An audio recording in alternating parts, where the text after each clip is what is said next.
तो हेलो बच्चों, कैसे हैं। स्वागत करता हूं आप सभी को अपने YouTube चैनल स्पंक लर्निंग पॉइंट में।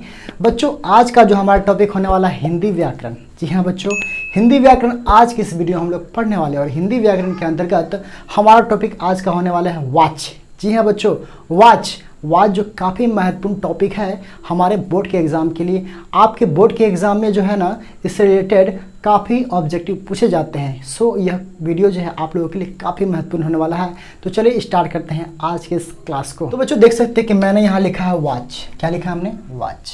ठीक है।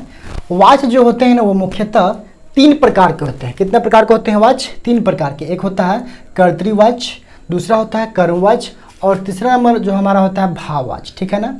आपको ऑब्जेक्टिव में पूछा जाए कि वाच कितने प्रकार के होते हैं, तो आप कह सकते हैं कि 3 प्रकार के होते हैं। ठीक है ना। कौन कौन से होते हैं? कर्तृवाच, कर्मवाच और तीसरा हमारा होता है भाववाच। ठीक है ना।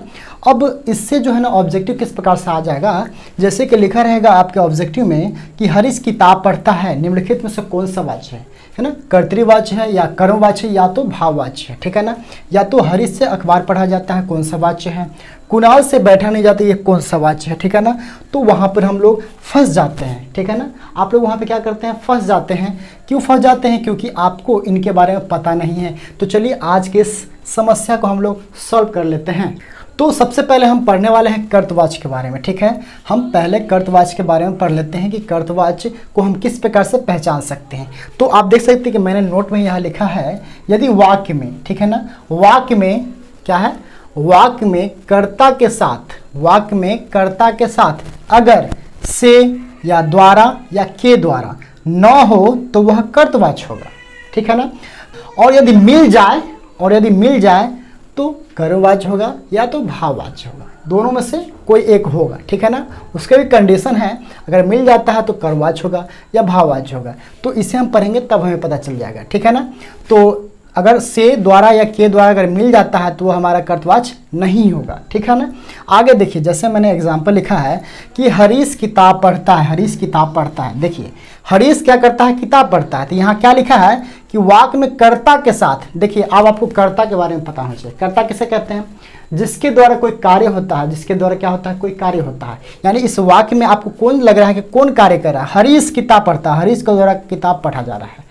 तो कौन किताब पढ़ रहा है? हरीश, यानी कि वो करता है हमारा। ठीक है ना। वो हमारा क्या है? करता है। ठीक है। तो यही चीज लिखा है कि कर्ता के साथ से द्वारा या के द्वारा न हो, तो आप देख सकते हैं कि इसमें न से है, न द्वारा है, न के द्वारा है, अर्थात ये हमारा कर्तृवाच कहलाएगा। ठीक है। कोई दिक्कत नहीं होनी चाहिए। सेकेंड वाला जो है हमारा एग्जाम्पल, कि बच्चे बाग में घूमते हैं, बच्चे बाग में घूमते हैं। तो आप देख सकते हैं कि इसमें न से है, न द्वारा है, न के द्वारा है, यानी कि ये भी हमारा क्या होगा? कर्तृवाच्य होगा। ठीक है ना। इसमें कोई दिक्कत नहीं होना चाहिए। जैसे कि कुछ और एग्जाम्पल ले लेते हैं, मैं पढ़ता हूँ। क्या? मैं पढ़ता हूँ। तो ये हमारा क्या होगा? कर्तृवाच्य होगा। न से है, न द्वारा है, न के द्वारा है, वो भी हमारा क्या होगा? कर्तृवाच्य होगा। ठीक है ना। आई होप कि आप लोग ये काफ़ी अच्छी तरह से समझ गए होंगे। तो आइए बच्चों, हम कर्मवाच्य के बारे में समझते हैं। यहाँ लिखा है कि अगर वाक्य में क्रिया से, द्वारा तथा के द्वारा, ठीक है ना, क्रिया के साथ जो है ना, क्रिया के साथ या से द्वारा के साथ या द्वारा के साथ, ठीक है ना, या तो के द्वारा के साथ, इन सभी के साथ यदि आपको कर्म मिलता है ना, कर्म यदि मिल जाए तो आपका वह कर्मवाच्य होगा। ठीक है ना। देखिए वाक्य में आपको से द्वारा या के द्वारा रहना चाहिए, वो रहना ही चाहिए, और उसके साथ उस क्रिया के साथ क्या होना चाहिए? कर्म होना चाहिए। क्या होना चाहिए? कर्म होना चाहिए। तो वो हमारा कर्मवाच्य होगा। जैसे कि मैंने एग्जाम्पल लिखा है कि हरीश से अखबार पढ़ा जाता है, हरीश से अखबार पढ़ा जाता है। अब आपको यहाँ पता होना चाहिए कर्म किसे कहते हैं। कर्ता तो हमें पता चल गया है कि जिसके द्वारा कोई कार्य संपन्न होता है। तो यहाँ हरीश से अखबार पढ़ा जाता है, यानी कि हरीश के द्वारा अखबार पढ़ा जाता है, यानी हरीश हमारे यहाँ करता है। क्या है? करता है। और हरीश से क्या पढ़ा जाता है?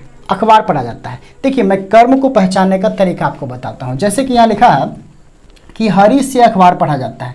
कर्म को पहचानने के लिए आपको वाक्य में क्या या तो किसे, ये दोनों अगर लगा के क्वेश्चन करते हैं ना, तो हमारा जो आंसर आएगा वही हमारा क्या कहलाएगा?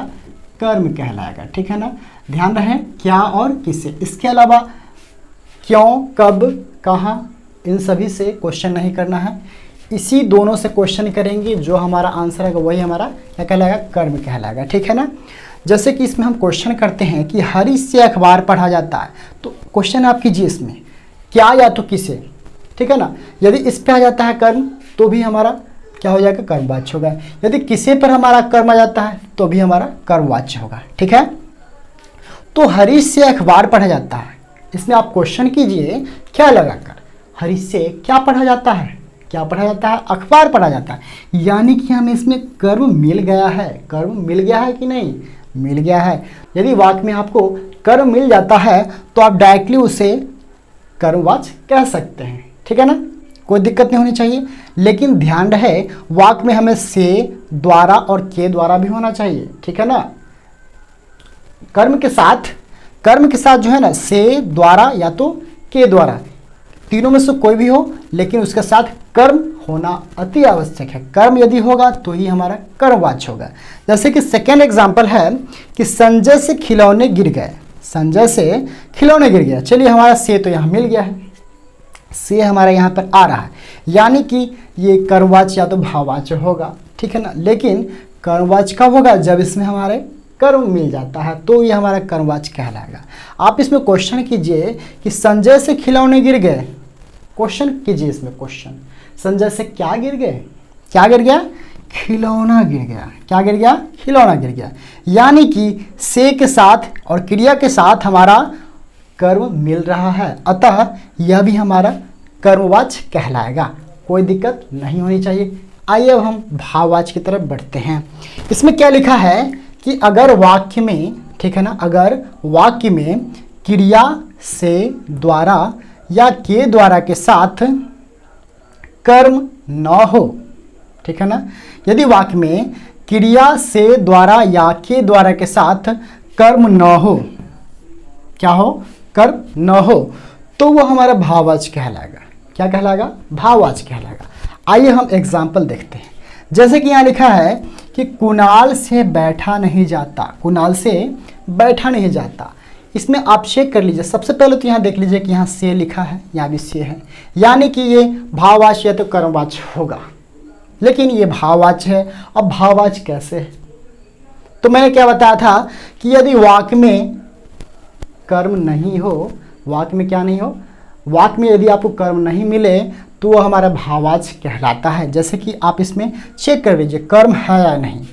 तो कर्म पहचानने का तरीका मैंने बताया था कि वाक्य में क्या या तो किसे आप लगाइए और हमारा जो जवाब आएगा वही हमारा कर्म कहलाएगा। तो आइए हम देख लेते हैं क्या इसमें कर्म है। देखिए, कुणाल से बैठा नहीं जाता, आपको क्रिया को लेकर क्वेश्चन करना है, क्रिया को लेकर क्वेश्चन करना है, क्रिया को छोड़कर क्वेश्चन नहीं करना है, ठीक है ना।